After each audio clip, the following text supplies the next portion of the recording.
பிரசன்னத்தை நாம் இழக்கும்போது நம்முடைய உள்ளத்திலும் இல்லத்திலும் வாழ்விலும் வெறுமையை உணர்கின்றோம். அந்த வெறுமையின் காரணமாக எல்லார் மீதும், எல்லாவற்றின் மீதும், ஏன் கடவுளின் மீதும் கூட நாம் குறை காண முயல்கின்றோம். எந்த அளவிற்கு என்றால் நம்முடைய சிந்திக்கின்ற திறன், லாஜிக், இதற்கு எதிராகவும் போய் கூட கடவுளிடம் குற்றம் கண்டுபிடிக்க முயல்கின்றோம். When we lose the presence of God in our lives, we feel the emptiness within ourselves, in the families, in the whole of life. When that emptiness increases, we tend to find fault with everything, everybody, even with God, and even to the extent of being illogical in our lives. இறையேசுவில் பிரியமானவர்களே, இன்றைய முதல் வாசகம் தொடக்க நூல் ஆதி ஆகமத்திலிருந்து எடுக்கப்பட்ட அந்த பகுதி, அதற்கும் மார்க் நற்செய்தியிலிருந்து நான் வாசித்த அந்த நற்செய்தி பகுதிக்கும் நல்லதொரு தொடர்பு இருப்பதை நான் பார்க்கின்றோம். அந்த முதல் வாசகம் ஆதி ஆகமம் 3ஆம் அத்தியாயம். ஆதாம் ஏவாள் இறைவனால் தடுக்கப்பட்ட அந்த கனியை உண்டு இறைவனுக்கு எதிராக பாவம் செய்தார்கள். அதன் பிறகு ஓடி ஒளிந்து கொள்கின்றார்கள். கடவுள் அவங்கள பார்த்து கேட்குறாங்க, ஆதாம் ஆதாம் எங்கே இருக்கிறாய் என்று. அப்போ அவர் சொன்னார், நான் பின்னாடி இருக்கிறேன், நான் ஆடையின்றி இருப்பதால் உங்களுடைய பிரசன்னத்துக்கு வர நான் தயாராக இல்லை. உடனே கடவுள் கேட்குறாரு, நீ ஆடையின்றி இருக்கிறாய் என்று யார் சொன்னது? அதை சொல்லிட்டு உடனே நான் விளக்கப்பட்ட அந்த கனியை நீ உண்டாயா என்று கேட்குறார். நான் உன்னை செய்யக்கூடாதுன்னு சொன்ன அந்த காரியத்தை நீ செஞ்சியா அப்படின்னு சொல்லி அவர் கேட்குறார். அன்பானவர்களே, இங்கே அந்த ஆடையின்றி உள்ள நிலை, ஆங்கிலத்தில் நேக்கட்னஸ், அது ஏதோ ஒரு ஃபிசிக்கல் நேக்கட்னஸை குறிப்பதல்ல, மாறாக ஒரு தியாலஜிக்கலி லோடட் டேர்ம், ஒரு இறையியலும் உளவியலும் ஆழமாக பொதிந்த ஒரு வார்த்தை அந்த நேக்கட்னஸ். அந்த நேக்கட்னஸ் என்பது வெறுமை தன்மையை குறிக்கிறது. எம்ப்டினஸ். எப்போது கடவுளுடைய வார்த்தைக்கு எதிராக அவர்கள் சென்று கடவுளுக்கு கீழ்ப்படியவில்லையோ அப்போதே கடவுளுடைய பிரசன்னத்தை இழந்து விட்டார்கள். ஒரு வெறுமை தன்மையை உணர்கிறார்கள்.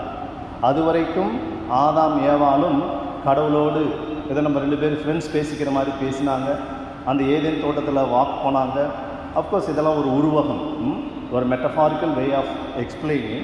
அப்படியெல்லாம் இருந்த அந்த ஆதாம் எப்போது கடவுளுடைய கட்டளைக்கு மீறி பாவம் செய்தானோ அப்போதே கடவுளுடைய பிரசன்னத்தை இழந்து ஒரு வெறுமை தன்மையை உணர்கிறான். அதைத்தான் அந்த நேக்கட்னஸ், ஆடையின்றி இருக்கக்கூடிய நிலை, நிர்வாணம் என்பது குறிக்கிறது. அந்த வெறுமைத்தன்மையினால் கடவுளுடைய பிரசன்னத்தை பார்ப்பதற்கோ கடவுளோடு பேசுவதற்கோ அவன் தயாராக இல்லை. ஓடி ஒளிந்து கொண்டான்.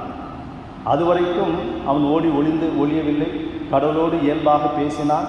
எப்போது கடவுளுடைய வார்த்தைக்கு எதிராக சென்று பாவம் செய்தானோ அப்போதே அந்த கடவுளுடைய பிரசன்னத்தை இழந்து விட்டான்.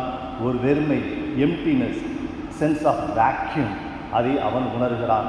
அதைத்தான் அந்த வார்த்தை ஆடை இல்லாத நிலை, நேக்கட்னஸ் என்பது குறிக்கிறது. அப்போ கடவுள் கேட்குற, நீ ஏன்பா சாப்பிட்ட அப்படின்ட்டு உடனே ஏவாள் மேலே பழிய போகிறான். நீ கொடுத்த பெண் தான் எனக்கு கொடுத்தான். ஏவாளை கேட்டால், நீ கொடுத்த அந்த பாம்பு தான் என்னை ஏமாத்திருச்சு அப்படின்னு. அந்த பழியை ஒருவர் மீது ஒருவர் போடக்கூடிய ஒரு நிலையை பார்க்கின்றோம். தங்களுடைய நிலையை அறிய முடியவில்லை. they are not able to experience and recognize their own sinful status. Perhaps if they had realized their sinful status, they would ask pardon from God. ஏதோ என்ன தெரியாமல் பண்ணிட்டோம், மன்னிச்சுன்னு கடவுளை கேட்டிருந்துருக்கலாம். அப்படி கேட்டிருந்தால் ஒருவேளை கடவுள் மன்னிச்சிருப்பார். அப்படி இல்லாமல் அந்த பழியை பிறர் மீது போடுகின்றார்கள். ஆக எப்போது கடவுளை இழந்து ஒரு வெறுமைத்தன்மை நம்முடைய இல்லத்தில் பார்க்கிறோமோ அப்போது கடவுளுடைய பிரசன்னத்தை இழக்கிறோம். மேலும் நம்மை பற்றிய அறிவையே நாம் இழக்கிறோம். நான் தான் அந்த தப்பு செஞ்சுட்டேங்க, ஆண்டவரே என்னை மன்னிச்சிருங்க அப்படின்னு சொல்லி கேட்டிருந்தா ஒருவேளை கடவுள் மன்னிச்சிருப்பார். நீ கொடுத்த பெண்ணு தான் அந்த தவறு செய்ய சொன்னான். பெண் அந்த பாம்பு தான் என்னை தவறு செய்ய சொல்லிச்சுன்னு சொல்லி அந்த பழியை மீது போடுகின்றார்கள். இதே ஒரு சூழலை தான் நற்செய்தி வாசகத்தில் நம்ம பார்க்குறோம். ஆண்டவர் இயேசுவோட நிறையா அந்த மறைநூல் வல்லுநர்கள் பரிசேயர்கள், சதுசேயர்கள் அடிக்கடி வந்து வாக்குவாதம் பண்ணுறதை நம்ம பார்க்குறோம். தே ஆர்கியூ வித் ஜீசஸ் இல்லையா, நிறைய இடங்கள நிறையா சமயங்களை நம்ம பார்க்குறோம்.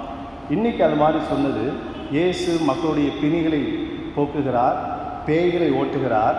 அதை பார்த்து பொறுக்க முடியாத இவர்கள் என்ன சொல்லுகிறார்கள்? அந்த மறைநூல் அறிஞர்கள், பேய்களுடைய தலைவன் பெயல்செபூல், அவனை வச்சுக்கிட்டு தான் இந்த பேயெல்லாம் ஓட்டுறாரு அப்படின்னு சொல்கிறார். அப்போ தான் இயேசு சிரிச்சிருப்பார் தன்னுக்குள்ளேயே, கொஞ்சமாச்சும் யோசித்து பேசுங்கடா, கொஞ்சமாச்சும் லாஜிக்கோடு பேசுங்க. நான் எப்படி பேய்களுடைய தலைவன் பெயல்செபூலை வச்சு பேயை ஓட்ட முடியும்? பெரிய பேயை வச்சு சின்ன பேயை ஓட்ட முடியுமா? கொஞ்சமாச்சும் யோசித்து பேசுங்க அப்படின்னு இயேசு சொல்லியிருப்பார். ஆனால் அதெல்லாம் இல்லை. இங்கே அன்பார்ந்தவர்களே, சிந்திக்க தெரிந்த நமக்கு இந்த லாஜிக்கலாக இருக்கிறதா ரொம்ப இயற்கையாக இருக்குது. அதனால் நம்ம சாதாரணமாக கான்வர்சேஷன்லேயே பாருங்கள், கொஞ்சம் யோசித்து பேசுகிறார். நீ பேசுகிற லாஜிக்கே இல்லை.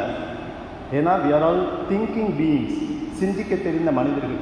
இந்த சிந்தனைக்கு லாஜிக்கு மாறாக நாம் ஒரு காரியத்தை பார்க்கும்போது அதை நம்மால் ஏற்றுக்கொள்ள முடிவதில்லை. ஏனெனில் நாம் சிந்திக்க பிறந்தவர்கள். அந்த ரீசனிங் இல்லை அப்படின்னு சொன்னால், அந்த ரீசனிங்கில் ஒரு கான்ட்ரடிக்ஷன் இருந்துச்சு அப்படின்னு சொன்னால் அதை நம்மளால் ஏற்றுக்கொள்ள முடியாது. நம்ம வாழ்க்கையில் எவ்வளோ காரியங்களை பார்க்குறோம். நம்ம செய்கிற காரியத்துக்கு, நம்ம பேசுகிற காரியத்துக்கு லாஜிக் இருக்குதோ இல்லையோ, மற்றவங்க செய்கிறதுல லாஜிக்கை நம்ம எதிர்பார்ப்போம் இல்லையா? யாராச்சும் ஒருத்தர் நம்மளை ஒரு நியாயமற்ற முறையில் குறை சொல்லும்போது நமக்கு உடனே கோபம் வரும், லாஜிக்கே இல்லை அப்படின்னு.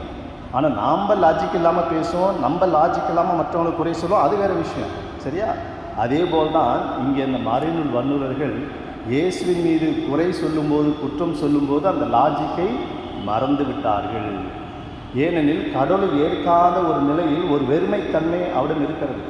இயேசு அவ்வளோ நல்ல காரியங்கள் செய்கிறாரு, அவ்வளோ புதுமைகளை செய்கிறாரு, மக்களுக்கு போகிற இடங்கள்லாம் நன்மையை செய்து கடவுளுடைய பிரசனத்தை கொடுக்குறாரு. அதை ஏற்றுக்கொள்ளாமல் அவர்கள் தங்களை சுற்றி ஒரு சுவரை எழுப்பி கொண்டதால் ஒரு வெறுமைத்தன்மையை, எம்டினஸ், வேக்யூம், அதை உணர்கிறார்கள். அந்த வெறுமைத்தன்மையின் விளைவாக எல்லார் மீதும் குற்றம் கண்டுபிடிக்கிறார்கள், இயேசுவின் மீதும் குற்றம் கண்டுபிடிக்கிறார்கள்.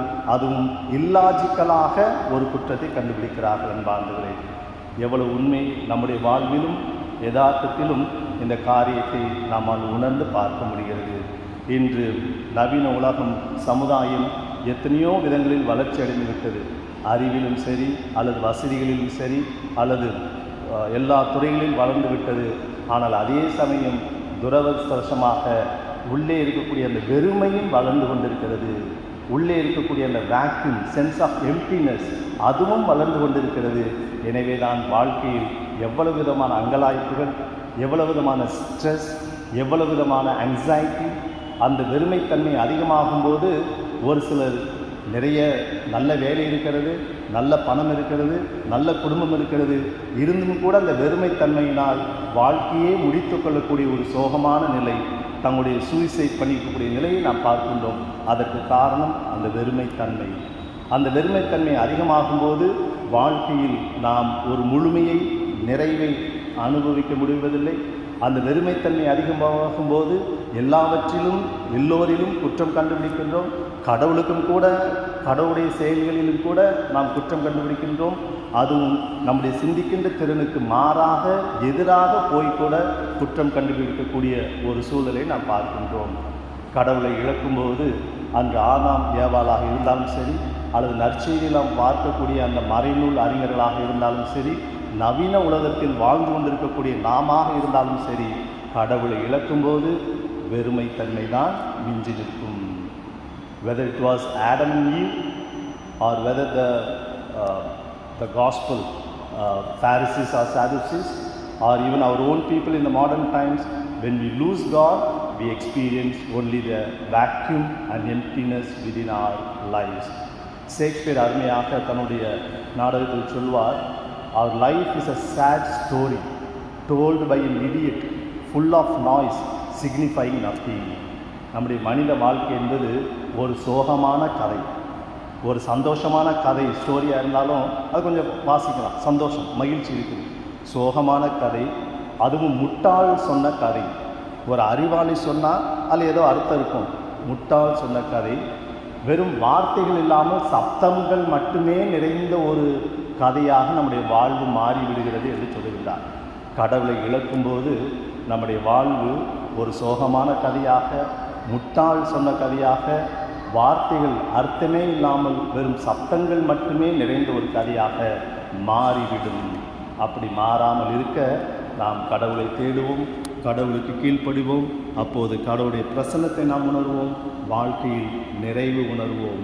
அன்று ஆதாம் ஏவாள் சொல்லிக் கொடுத்த பாடம், மறைநூல் அறிஞர்கள் நமக்கு சொல்லிக் கொடுத்த பாடம், கடவுளுடைய பிரசன்னத்தை இழக்கும்போது நம்முடைய வாழ்வில் வெறுமையை உணர்கின்றோம். வாழ்வு வெறுமையாக இருக்கும்போது எல்லாவற்றிலும் எப்போதும் எங்கேயுமே கடவுளிடம் கூட குற்றம் கண்டுபிடித்து நம்முடைய வாழ்வில் நிறைவை காண முடியாத ஒரு சூழலில் தான் இருப்போம். எனவே கடவுளை நோக்கி திரும்புவோம், வாழ்க்கையில் நிறைவை காண்போம். ஆமென்.